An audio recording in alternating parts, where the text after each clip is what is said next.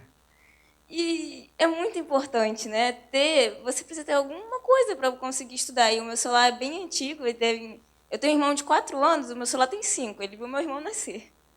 Aí, então eu acredito que não é só reclamar, mas também agradecer essas pequenas conquistas que a gente consegue, né? Eu entrei agora na universidade, estou no 2º período, e acho importante, né, começar a entender para poder participar, para poder também ajudar quem já está lutando, né, por essas conquistas, porque, poxa, esse auxílio ajudou tanto a poder comprar alguma coisa para poder acompanhar as aulas, fazer os trabalhos, né, ter alguma forma de continuar estudando. E eu tenho uma pergunta, antropóloga Regina, né? O certo, ok. É porque, assim, eu aprendi na escola, e eu queria ter certeza, só para, né, sobre o que é ser cidadão, né? Porque até então tem algumas definições, né, teorias, mas uma vez um professor meu falou assim: ser cidadão, na prática, é ter o direito ao voto.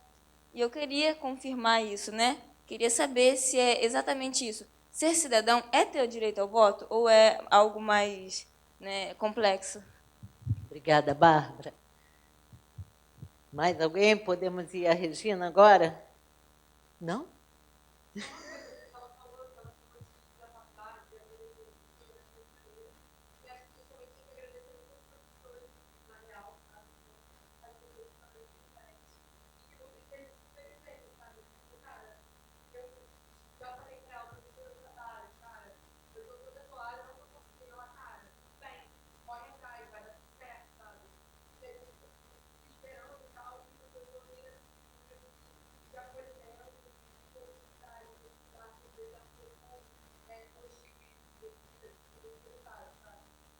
É porque a gente aprende também pelo exemplo, né? Então, se a gente quer que vocês sejam professores acolhedores, a gente tem que ser acolhedor, né? Senão é pura retórica. A gente fala que, ó, seja acolhedor, mas a gente não é, né? Bom, a Regina é uma grande mestra de todos nós, porque ela foi muito acolhedora. Juro? Todos nós. Bom. Jane foi Jane, você não foi aluna da Regina? Não foi acolhedora? Oi, Jane. Foi uma aluna maravilhosa também. Por isso que ela é uma professora maravilhosa. Bom, primeiro eu queria aproveitar, antes de pegar as questões de vocês, falar uma coisa importante sobre juventude, né? Que é, assim, quando a gente falava em visão do feminismo, né? A gente falava a questão do feminismo é tão importante, sociedade patriarcal, né? O lugar que as mulheres ocuparam na sociedade. Reverter isso é tão importante que envolve vários homens, mulheres, né? Outros gêneros, porque a questão do feminismo não é só uma questão das mulheres. Fazendo comparação com isso, a questão da juventude não é essa questão só dos jovens. Isso é uma coisa bem importante para dizer, que toda a sociedade tem que estar envolvida na questão da juventude, porque a juventude justamente é o que garante, na verdade, o que vai garantir a continuidade do sistema, e é um tempo de vida que revela o que está acontecendo na sociedade. Eu sempre faço uma brincadeira que é assim: juventude é como se fosse o espelho retrovisor da sociedade. Como se fosse um carro, quando você bate o olho, você vê tudo que está acontecendo na juventude através daquele espelho, né? Porque tem gente que prefere ou idealizar a juventude, os jovens são ótimos, tudo que é de bom está com os jovens e tal, ou então, ao contrário, colocar na juventude toda a culpa do que está acontecendo na sociedade. De fato, nem uma coisa nem outra. Se nós temos uma sociedade desigual, né? Uma sociedade excludente, etc. E tal, e com pessoas com visões diferentes do mundo, na juventude você vai encontrar a mesma coisa. Aí você se pergunta, porque ela espelha a sociedade. Cada sociedade, né, tem a juventude que, quase assim, falando entre aspas, juventude que merece, né? Um pouco essa ideia de que os jovens não devem ser nem idealizados e nem, na verdade, criminalizados, né? Eles refletem a sociedade. Mas tem alguma especificidade nisso. E é isso que eu queria falar para vocês, que é importante a gente prestar atenção. Que a juventude é como se fosse o espelho retrovisor, mas também é como se fosse uma lente de aumento, como se fosse uma lupa que permitisse você ver mais a sociedade nas suas potencialidades e nos seus problemas também. Então, as falas de vocês todas mostraram esses dois lados. Mostraram como é que falar em educação e trabalho para jovens que estão nessa sala, né, como foi falado, como ele mostra uma questão maior que está na sociedade também, mas como mostra também tanto, vamos dizer assim, os problemas, como mostra também as potencialidades, mostra aquilo que pode, aonde está o lugar da esperança. Então é uma coisa, é uma situação tensa, né? Porque o jovem, você falar em juventude, você vê as mazelas da sociedade, mas ao mesmo tempo, quando você fala em juventude, você vê a esperança, que foi a palavra que vocês colocaram aqui, de mudanças na sociedade. Porque uma geração não é igual à outra, né? Então acho que essa colocação foi muito importante. E aí, falando ainda, comparando com o feminismo, com a questão do feminismo, quando a gente falava a questão do feminismo, da opressão das mulheres, não é uma questão só das mulheres, é a questão de toda a sociedade. E eu repetia, a questão da juventude não é uma questão da juventude, é toda a sociedade. Aí nós temos o que a gente chama de perspectiva geracional, que ela exige dois diálogos constantes, né? Um diálogo intergeracional, que significa o seguinte: os jovens têm que olhar o que veio do passado e que conquistas aconteceram para ele poder, inclusive, dialogar com os adultos, né?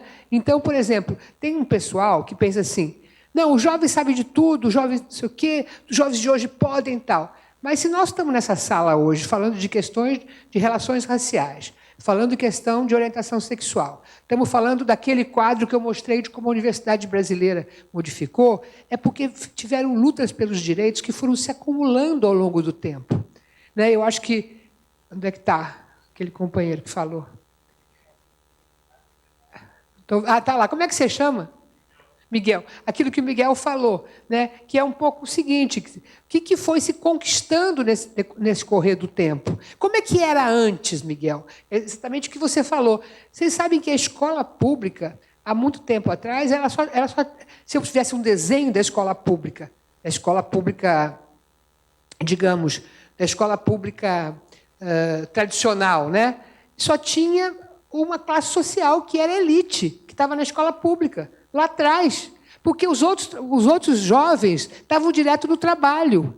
Né? Depois você tem um tempo que desvaloriza a escola pública, porque ela vai sendo desvalorizada por N motivos, e que a gente não vai poder entrar aqui, mas, de qualquer forma, é o seguinte: é uma grande mudança, isso que a gente mostrou. E essa grande mudança tem que ser olhada no curso do tempo para outras gerações que lutaram por isso, que foi o que o Miguel colocou. Né? Quer dizer, nós só estamos aqui porque teve muita luta, porque muita gente de outras gerações se envolveram nessa luta. Então, por isso que o diálogo intergeracional é importante, quer dizer, que o jovem reconheça o que foi feito, né, por que ele está aqui hoje, embora eu entendi muito bem assim, do desabafo de vocês, né?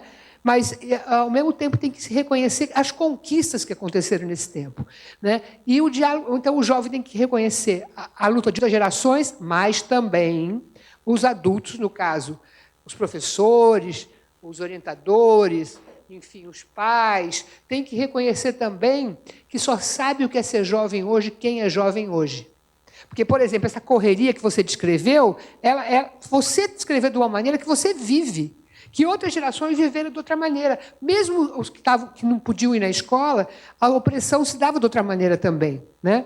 Então, o diálogo intergeracional é aquele diálogo que se faz entre gerações diferentes com escutas mútuas. Escutas mútuas. Os dois lados têm que se escutar. Os jovens têm que escutar o que aconteceu no decorrer do tempo, como é que era antes, que eu acho que é muito importante colocar que o nível de exclusão era muito mais profundo, né?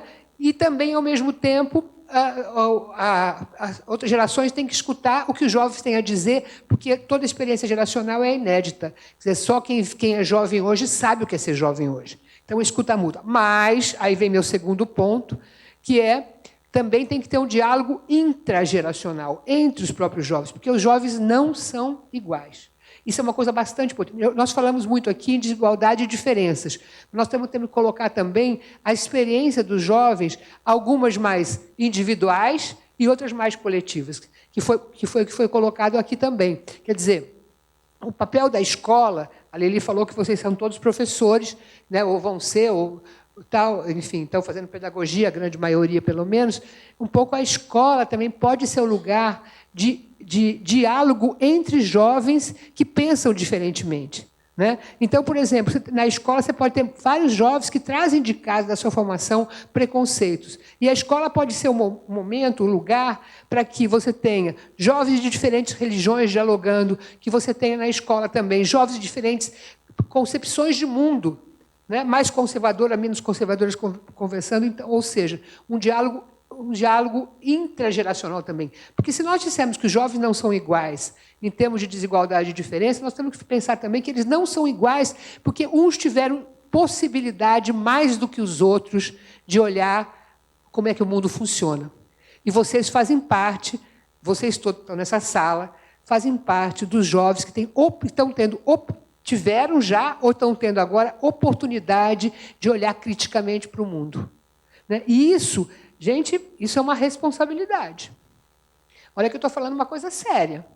Porque a grande maioria da população brasileira ainda não tem essa oportunidade que vocês estão tendo hoje. Quer dizer, ou seja, de poder estar numa universidade, olhar para o mundo criticamente, escolher os seus caminhos, escolher se vai ficar atuando individualmente ou se vai construir grupos e coletivos também, né? Então, eu acho que esse ponto é um ponto muito importante que vocês estão trazendo. Então, tem duas coisinhas a mais que eu quero falar, né? No geral, eu achei os depoimentos muito interessantes, muito bons, muito reflexivos em relação à situação que a gente está vivendo. Todo mundo falando que a batalha está difícil, mas buscando o lugar da esperança, que é um pouco o que a gente faz na universidade. A gente diagnostica e busca o lugar da esperança, né? E busca o que podemos fazer juntos, né? Agora, duas perguntinhas rápidas. Eu acho que foi o Jean que falou que era mais velho. Ele perguntou, eu não sei o que está acontecendo com os jovens. Eu vou te dizer, Jean, eu acho que tem uma coisa muito importante que diz respeito à dificuldade, à incerteza. É uma geração muito cheia de incerteza, né? Por que isso? Porque esse divórcio que houve entre educação e trabalho, que tem a ver com o sistema capitalista internacional, que tem a ver com a nova geopolítica internacional, tem a ver com a maneira de produzir, né? Que você produzia tudo num lugar só, hoje em dia você produz tudo em pedaços de diferentes lugares, né? Esse divórcio entre educação e trabalho, enfim, uma série de coisas que acontecem no mundo faz com que essa juventude tenha um lugar de incerteza muito maior, tenha muito mais dificuldade de planejar seu futuro do que outras gerações tiveram. Não que aí voltando ao Miguel, não que outras gerações pudessem voar muito alto, mas ele sabia que era filho de operário, ia para a fábrica, ia morar naquela vila operária, fazendo não sei o quê. Ele podia ver o seu futuro, né? Para o bem e para o mal. O que está acontecendo com essa geração é uma dificuldade de planejar o futuro, por quê? Como nós falamos antes, como você tem profissões que novas profissões que se enterram, é muito comum o pessoal fazer segunda faculdade, porque uma já não dá conta, porque muda as coisas. É muito a educação continuada, a educação não tem um momento de parar de existir por conta dessa insegurança para planejar o futuro. Então, quando a gente pensa o que está acontecendo com os jovens de hoje, a gente tem que pensar no mundo que vivem os jovens de hoje, né? Então, mais do que comparar as gerações, a minha geração sabia o que fazer, que é muito comum, né? A gente fala sempre que os jovens, né, compara com a nossa geração. E essa geração não sabe. Não, acontece que é preciso comparar os mundos onde vivem os jovens, e não uma geração com a outra. Então, eu acho que esse depoimento que você trouxe, Jean, da menina de 22 anos, né, é um pouco ela está refletindo um pouco a insegurança, a imprevisibilidade, as questões que existem no mundo de hoje e a dificuldade de projetar o futuro, né? Que é uma dificuldade bastante grande de projetar o futuro. E, por último, para a Bárbara, se cidadania é igual a voto, não, o voto é um elemento da cidadania, é um elemento, né? A política, ela se faz nas eleições, ela se faz na representação eleitoral, que é muito importante, e é tão e ela também reflete as diferenças da sociedade. É só você pensar quando é que as mulheres tiveram direito a voto, né? Como é que isso demorou, como é que o voto expressou muito as desigualdades da sociedade, né? Mas hoje você pode dizer que ter o direito a voto, para pensar na questão do voto, tem que pensar em vários elementos. Tem que pensar, por exemplo, em elementos como aqueles que a gente falou, que eu acho que também é um bom exemplo para o que o Miguel tinha falado. Os currais eleitorais ainda existem, mas já foram muito piores. Né? Por que eu quero dizer isso? Ainda existe porque você tem, nas comunidades, voto meio que obrigatório por conta do tráfico de drogas ou por conta de outras imposições, né? Mas, há um tempo atrás, os currais eleitorais tomavam conta de todos os grotões da sociedade, né? Então, você tinha o voto, né? Tinha o voto, mas as condições do voto revelavam outras limitações da sociedade. Então, a gente continua dizendo, a cidadania se expressa no voto? Sim, se expressa, mas é preciso saber que condições essas eleições acontecem, né? Quando eu digo condições, não estou falando de urna eletrônica, não, estou falando de condições de relações sociais, de relações no território, de relações de dominação, né? De relações de subordinação que podem existir, muitas delas ligadas à terra ou ao território, ou à terra do mundo rural, ou a certas, vamos dizer assim, certas coisas que acontecem nas comunidades, que é você ser chegado num ponto aonde o Estado está ausente e um poder, por exemplo, ligado ao tráfico de drogas está presente. Tudo isso a gente tem que analisar quando a gente analisa o voto, né? Então, a cidadania é mais do que isso. Ela é muito mais do que isso. Ela é questão de participação, de ser crítico e, principalmente, para terminar, Bárbara, é a questão dos direitos, né? Mais cidadania, quanto mais direitos tiverem sido respeitados, né? E os direitos aí, como cidadão brasileiro, que a Constituição Federal está colocando, e também os direitos de um grupo específico ao qual você pertence, né? Então, a resposta que te deram, que não está errada, né, do voto, ela tem que ser complementada pela questão da efetivação dos direitos conquistados e ainda mais que isso, da projeção de direitos a conquistar, né? Eu acho que cidadania e direitos são duas coisas que se juntam mais, quer dizer, que se expressam melhor do que só a questão das eleições. Era isso, gente. Não sei se tem alguma questão a mais. Obrigada, Regina.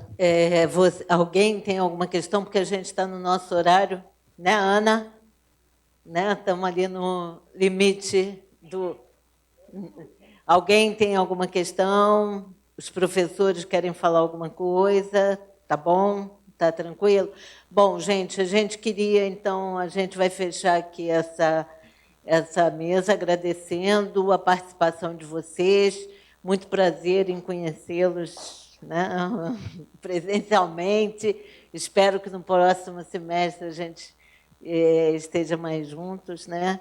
E que passe um pouco essa história toda, né, Regina? Porque eu acho que tudo isso que a Regina está trazendo para a gente, que vocês trouxeram, eu acho que tem uma coisa que a Regina falou que é muito importante. Ninguém sabe falar melhor da juventude do que a própria juventude. Isso é um lugar, né? Isso é autoral. E não fique tão preocupado com a sua afilhada sobrinha. Todos os nossos filhos estão passando por isso, nossos netos, vocês, né? Essa coisa da universidade é interessantíssimo. Tem uma socióloga da educação chamada Nadir Zago, do Sul, que ela fez um estudo sobre essa coisa, que você entra na universidade e daqui a um bocadinho sai. E ela descobriu que não saía, que, na verdade, você mudava de curso. Por quê? Porque você estava procurando, né? Estou procurando aquilo que eu vou me identificar mais, né? E aí, nisso, ela vai estudando e vai vendo assim arranjos incríveis, incríveis. Então, assim, o menino assim que estava lá num curso de muito valor social, sei lá, relações internacionais, medicina, daqui a um bocadinho ele está na pedagogia. Ah, não, eu quero ser professor, quero ser educador, né? Coisa que para a gente, né, a gente fala, cara, o cara saiu lá do curso de medicina. Então, esse trânsito faz parte um pouco dessa sociedade que a gente está vivendo, que eu acho que tem a ver com isso que a Regina traz para a gente, que é um pouco da dificuldade de projetar um futuro. Então, você está procurando, né? Mas eu acho que isso tudo nada é eterno, tá, gente? Né? Nós aqui, com a idade que a gente tem, né, a gente pode falar alguma coisa para vocês. A gente já passou, né, muitas e muitas situações, né, de períodos muito barra-pesadas, de períodos muito promissores. Né? E eu lembro que eu dava aula, dou aula até hoje, né, de políticas públicas, e eu falava assim, cidadania não tem retrocesso, mais ou menos. Né? E aí você vai vendo que tem, sim, que tem retrocesso, que, né, às vezes vai para lá, depois vem para cá. Agora, eu acho que o importante é a gente não jogar as conquistas fora, a gente reconhecê-las e entender nosso lugar aqui. Porque a questão de ser jovem, muitas vezes, o que acontece é que você não vivenciou outras situações. A tua, né, fase de experiência é aquela. Então, às vezes, a gente está achando isso é o pior dos mundos. Mas não, gente, tem coisas piores, tá? Então, assim, daqui a um bocadinho vai ter melhor. Então, a vida são ciclos, né, que vão passando e que a gente está aí. E aproveitem a juventude de vocês, entendeu? Se sintam jovens, assumam a juventude de vocês, leiam o Estatuto da Juventude, briguem por ele, né? Que isso é muito importante, vocês acionarem essa identidade. Então, para terminar, a Rê vai falar aqui. Só um minutinho mesmo, para deixar uma palavra de otimismo, né? Porque a gente vai fazendo diagnóstico é a nossa obrigação, a gente tem que fazer. E tem uma coisa bem importante, né? Que assim, conquista sempre traz novas tensões. Né? Não existe conquista que você não tenha novas tensões. E eu acho que na universidade essas tensões se expressam. Agora, a grande vantagem de fazer diagnóstico é você poder ter ações que possam reverter esses diagnósticos. Né? E, em termos da universidade, esse é um tempo, vocês vão ver, né? Você falou que está no segundo semestre, talvez não tenha convivido muito, mas assim, pensar que o campus universitário ele é um lugar de experimentação da juventude, é um lugar de agregação, pegando aquilo que o Miguel falou, de se juntar, de não se sentir só, porque é justamente a possibilidade de dialogar entre pares, dialogar com os professores, trazer novas formas de aprendizado também. Né? Então, a gente tem que, na verdade, eu estou querendo deixar uma palavra que a gente tem que achar as conquistas bem-vindas e se enfrentar para, quer dizer, se juntar, se congregar para dar conta desses novos desafios, né, que estão aparecendo, de uma maneira consciente, né, não ingênua, mas também de uma maneira coletiva. Eu acho que a coisa mais importante que a gente pode falar hoje é o seguinte, se identificar com os pares e perguntar o que podemos fazer juntos. Né? Eu acho que é esse o ponto que eu queria deixar. Né? A universidade tem uma coisa muito legal, que é a gente aprender a viver com diferente. E aqui na universidade é radical.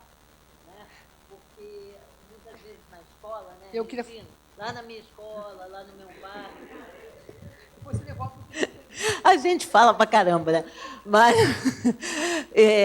então, assim, tá na minha escola, no meu bairro e tal, eu ainda estou muito no gueto, né? Quando você cai numa universidade, especialmente, tá, gente, com honra, com orgulho, uma universidade pública, né? É uma coisa incrível, porque você começa a conviver com muita gente, com o diferente, né? E isso é um grande barato, né? Isso a minha geração também conviveu de alguma forma, né? Muitas vezes a minha turma, eu lembro que tinha um negro na minha turma, mas tinha um negro, né? né, quando eu entrei para o IFIC.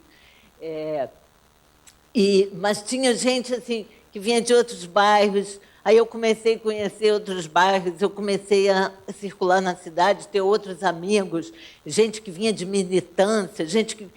E aí você começa a descobrir, peraí, meu mundo não é aquele mundinho. Eu acho que a universidade, né, não é à toa que é o nome, universidade, né, universo, né, para a gente pensar. Então, isso que a Regina falou, né, a gente fazer essa relação com o diferente e poder usufruir isso. Então, usufruam. Agora ela vai acabar, tá, gente? Só queria falar, a minha palavra de otimismo final era assim: nada será como antes. Tá? E, a partir daí, é que a gente pode fazer da universidade uma experiência da diversidade que a diversidade enriquece. Ela enriquece o conhecimento, ela enriquece a política e ela nos enriquece existencialmente também. Lembrar isso no campus universitário é muito importante. Tá? Eu estou querendo deixar para vocês uma palavra boa, assim, uma palavra que, na verdade, aproveitar esse campus aqui, que esse campus é realmente um lugar de experimentação muito forte. Se a gente conseguir olhar para isso e tirar as vantagens, nada será como antes, nem na política e nem na vida de cada um de nós.